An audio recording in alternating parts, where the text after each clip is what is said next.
welcome to the sequel of the solutions for homework 8.3. I'm making this in a separate video. Number 27 was the second one that I assigned.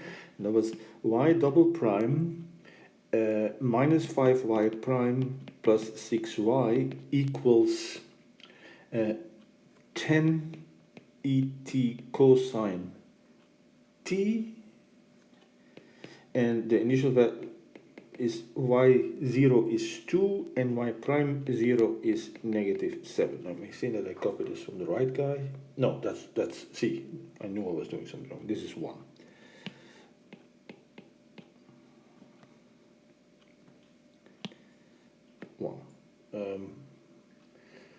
Okay, I got it right now. Okay, so quick reminder of what our formulas were here, and let me just write them now in terms of. So remember, y is the Laplace transform of this unknown y. Okay, so this is something that we're gonna eventually go back to. But so in terms of that becomes sy minus y0, and this is L y double prime is s square y minus y0 s minus y prime 0. Okay, so we apply the Laplace transform to both sides, and we get the Laplace transform y double prime minus 5 times Laplace y prime plus 6 Laplace y equals the Laplace of e 10 e to the t. Well, we could put the 10 out already because that's just a coefficient, right? And then we still have to deal with this guy here. Okay, so let's start with the right hand side. We know these things. We know that cosine, we know what happens to cosines and sines. We need to know what the frequency is. In this case, omega is 1 here. And what does the ET do? That's a shift, and the shift here is 1. So we're going to get 10, and the cosine has a variable in top, so we're going to have a variable here, and a variable squared plus omega squared, which is just 1. But we have a shift, so that's why I haven't written it yet, and the shift is by a equals 1. Remember, shifting is minus. So that's the right hand side, and here we just take now form our two formulas here, s squared minus, and then we fill in what y0 is. That's 2 times s minus 1 minus 5 times sy minus 2 plus 6y. Okay, so we group together with y. We have an s squared minus 5s plus 6y. We know that this is always a characteristic polynomial that comes out here, but that's just to the calculation. And what do we have for the other things? That is a minus 2s minus 1 plus 10. Okay, and that is equal to the right hand side here. So we bring that to the other side, so we get s squared minus 5s plus 6 y equals, so this is 2s minus 9, okay, plus 10 s minus 1 over s minus 1 squared plus 1. Okay, we divide both sides, we get 2s minus 9 divided by, well, since we're going to have to do this at some point, the question is it quadratically reducible or does it factor? Okay, so in this case we see it factors. It's s minus 2 times s minus 3. A bit easier to write, s minus 2 times s minus 3 plus, and again, as before, I'm not putting everything on common denominator yet. Let's do each separately. S minus 1 squared plus 1 times s minus 2 times s minus 3. We can put this on common denominator, but that kind of will not help us. In fact, it will make it, in this case, I don't think it makes much of a difference because, see, I think in this case we should put it, let's analyze it. For this one, I know very simple what to do. In fact, I can use Heaviside to very quickly because I have two different roots. It's not a partial fraction yet. So now this one is much more complicated because it's quadratically reducible and then two factors here. Okay, so this one will require the full extent of working out with equations and so on, plugging in and so on. It's not so bad because we can plug in, we have 2 roots at least, that wouldn't give me, of how many coefficients will there be? Well, this is degree 4, right? So we have 4, A, B, C, and D. These, plugging in 2 and plugging in 3 will already give me 2 of them. Plugging in 1, remember, also gives you 1, so it will become not such a hard system to solve, okay? So this is a little bit less work, this is more work, but if I put it on common denominator, that's the question you have to ask. Does the work become more or less? That's the only thing you want interested in, right? Or perhaps even infeasible. We've seen in the previous case it would be almost, well, you had to solve a too difficult system of equations. The answer is, well, it wouldn't make not any difference, right? Because this, if I put it in common denominator, it would this the denominator, so the work would be the same. So to that being, observing that, I'm just gonna put it on common denominator, so 2s minus 9. But if you don't, that's fine too. It's just that you're gonna have to do them partial fraction twice. So I have to multiply, what is missing is this factor, right? So I multiply top and bottom with the factor, plus 10s minus 1, and that is over then s minus 2, s minus 3, and s minus 1 squared plus 1. Now, the top, there's no need to expand the top, because we don't need the expanded form, at least not the method that we use. I mean, if you use a different method, that might be that, but let's see. Okay, so what is the partial fraction? How does the partial fraction look like? We already discussed it, so there would be 2 terms having these 2 factors in the denominator, and then there would be this quadratically reducible, s minus 1 squared plus 1, and of course on top here we do the same thing. We write it as a polynomial in s minus 1. That is very important, that we do this, that we don't just write cs plus d, which was the technique that you would have done in Calc 2, although I actually already teach people to do it that way, but most likely you had learned it just the regular way. Okay, so this is what it is. And so what we need to do is clear the denominators. So we clear the denominators. I'm going to do this a little bit. You have to be careful, but I'll be careful. Although each time I say this, I'll make a mistake. So watch me and yell if I do something wrong. And that is equal to, let's see. A, and the only factor that is gone is s minus 2. So I will have s minus 3 and s minus 1 squared plus 1. Plus b, now the factor s minus 1 is gone. So we get an s minus 2, s minus 1 squared plus 1. Plus, now don't forget this whole thing has to be multiplied with, well, the 2 factors that remain is s minus 2 and s minus 3. Okay, so now we plug in values for s. Okay, the first one is roots, and we have 2 of them. That's not bad. So s roots being, we always, in case you wonder what this means, because sometimes people are still thinking about roots of the numerator. No, it's always about roots of this common denominator here. Okay, so this would be 2 and 3. This has no roots, at least not real roots that we can use. S is 2. If I put in s is 2, then we see a lot of these terms disappear, right? Everything that has s minus 2 in. So these and these disappear, so only a will be left, okay? Now in the left-hand side, I have to put in s2. So what does that give me? 4 minus 9, that is negative 5.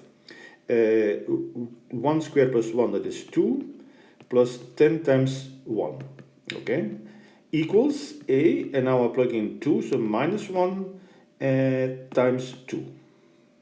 Okay, and all the rest was 0. So let's see, we get minus 10 plus 10. Oh, they cancel out. So I actually see that a, so this is 0, right? So I find that a is 0. Let me double check here. Don't remember anymore whether it was the case or not. Sorry, give me a sec. This is number 27, I said, right? Yeah, I think that might be correct. This is the one on top of s minus 2. Right.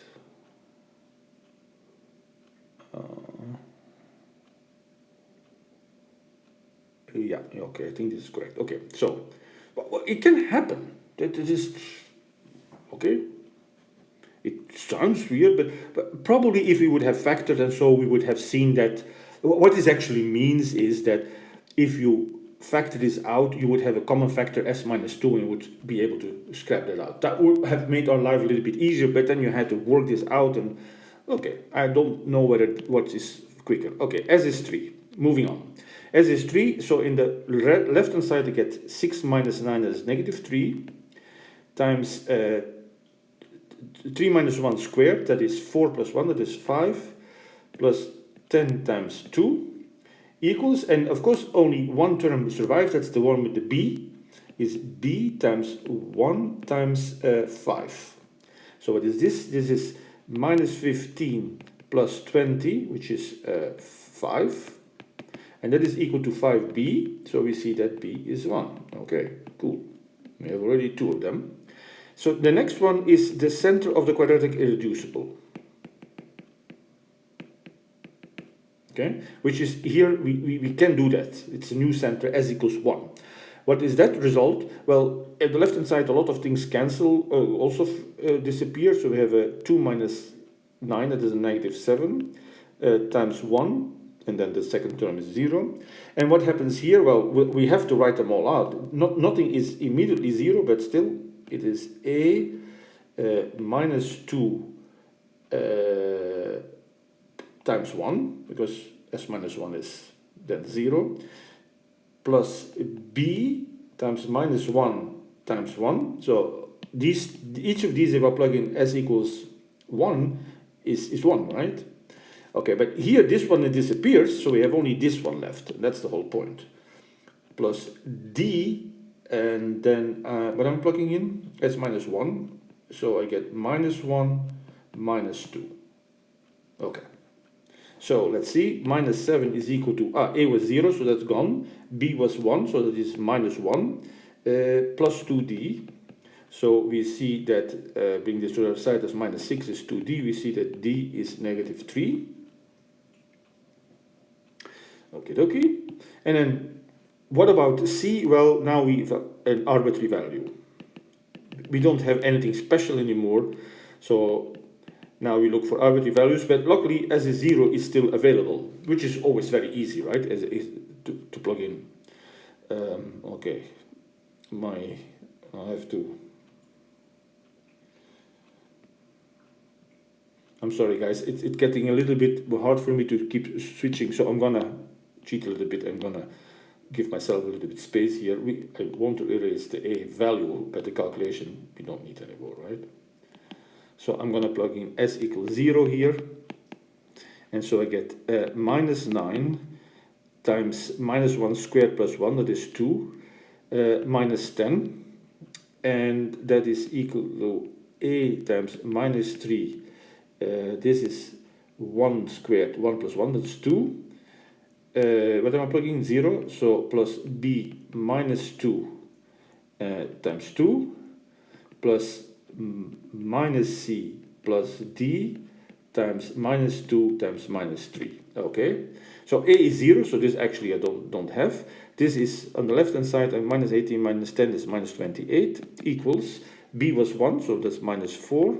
C was d was negative 3.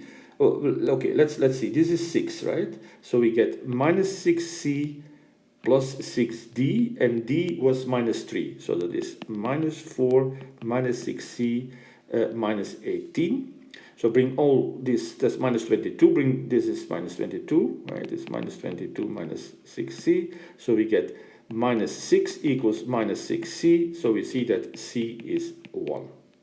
So conclusion, and again, I'm going to cheat a little bit. I'm going to write it here. A is 0, so this is not there. So this one is completely gone. Okay, and then B was 1. C was, what is 1? 1, also 1. So C is 1, so I can just erase C. And D was minus 3, right? So this is my Y now. Okay, as I said, there is no s minus 2. The reason for that is that if you, actually you could have factored out an s minus 2 here, but that's not obvious from the form that you have here. So if it's not obvious, then I rather find it out this way than trying and then notice that it doesn't work. And even so, I mean, this is a polynomial of degree 3. To factor out s minus 2 is already not, I mean, you need to do long division or something like that.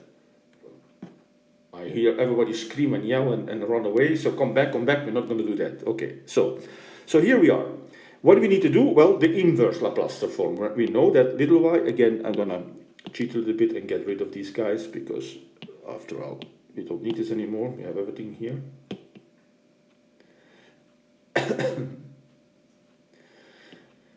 Okay, so we know that little y is the inverse Laplace transform of capital Y. So let's do that. What is that? If I do of this one, the minus means a shift by a is 3, a3t, and shift of what? Well, 1 over a variable which corresponds to, remember, I don't know how to say this in words, but in formula it's very easy, right? So it's here we have degree 1 that corresponds to degree 1 here means degree 0 here, so 1.